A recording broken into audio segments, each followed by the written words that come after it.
Today we are going to discuss about our good sources of energy. So generally these sources can be classified as renewable and non-renewable sources of energy. Any source of energy that does not deplete or gets exhausted is considered as good source. So coming to the features of good fuel, it should be high calorific value, it should not produce smoke while burning, and it should be cheap and easily available, and it should be easy to handle and safe to transport, and it should be convenient in the storage. So these are the features of good fuel. So coming to the fossil fuels, these are the remains of dead plants and animals under the earth's crust due to excessive pressure and temperature for millions of years. So examples can be taken as coal, petroleum, natural gas. Okay, these are about the fossil fuels. So there are some disadvantages of fossil fuels, that are these are non-renewable and it affects the greenhouse gases, and it also releases a lot of smoke. So these are the disadvantages of the fossil fuels. Now we'll see into the thermal power plant. So here first the coil is burnt into the steam boiler. High pressure steam is produced in this boiler. So in this turbine, the steam forces rotates and turbine blades as it causes the generator to do work, and it create electricity. The transmission of electricity is more efficient than transporting coal. So many thermal plants are set up near coal or oil fields for this purpose. So a model to demonstrate the process of the thermal power plant, that is the pressure cooker. See, if you keep a pressure cooker on the stove, and if you attach a pipe, will get a steam. So here it is a ball with a metal sheet. You can see the dynamo.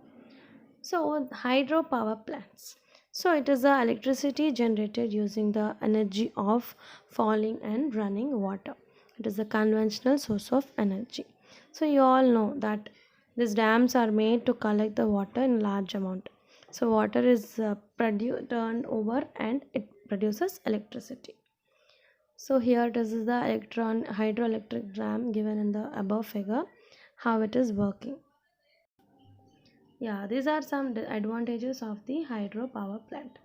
That it is a renewable sources of energy, and the water is free of cost. Here the plants are pollution free, and the construction of the dams helps to control the floods also. These are the advantages. There are some disadvantages of this hydropower plant also. So it has to be established in certain large locations. So depends on location of rivers and oceans. Also large area is required to build a dam, and vegetation submerged below dam produces the methane, which leads to the greenhouse effects. So these are the disadvantages of the hydropower plant. So biomass, this is the energy that is directly obtained from the plants and animals, such as wood, agricultural waste, and the cow dung. We call it as gobar. So it produces smoke and it does not produce much heat. Coming to the charcoal, wherever the wood is burned in limited supply of oxygen, it is produced as charcoal. So generally charcoal is better than wood as it is having a high calorific value, and this charcoal will not produce smoke while burning, okay, comparatively. So now we'll move on with the cow dung. So here it is cow dung. It produces a lots of smoke. It does not completely burn, and it is having a low calorific value, and it also produces an ash. So here in this picture you can see the cow dung. So generally cow dung is a wet one and it is made to dry in this shape. So now coming to the biogas plant.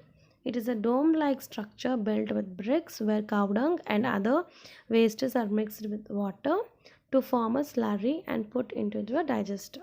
So the digester is sealed chamber with anaerobic bacteria which is breaking down the entry. So this decomposition process releases gases like methane, carbon dioxide, hydrogen sulfide, and hydrogen gas. So coming to the wind energy, so you know that it is a very friendly, efficient sources of energy. So wind is a natural phenomenon that is caused by the pressure differentials due to the unequal heating on the surface of the earth. It is the hardness in the form of kinetic energy. So generally these wind energy is hardened by rotatory structure known as windmills. So you know they have a large plates, and as they are rotating on a very high, so due to this they generate electricity due to this high speed winds. A single windmill generally has a low output, and therefore the wind farms are built that comprises of several windmills. So there are some advantages of these windmills.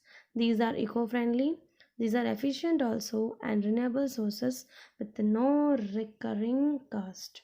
So there is no need of giving more and more efforts regarding to the financial assets. So coming to the limitations of the wind energy, here the wind speeds should be constant. Okay, it should be greater than 15 kilometers per hour only, and must have a backup storage facilities like cells, and also requires large land area and high initial cost. Initially it is very costly, but later on it can be done, and it requires regular maintenance also.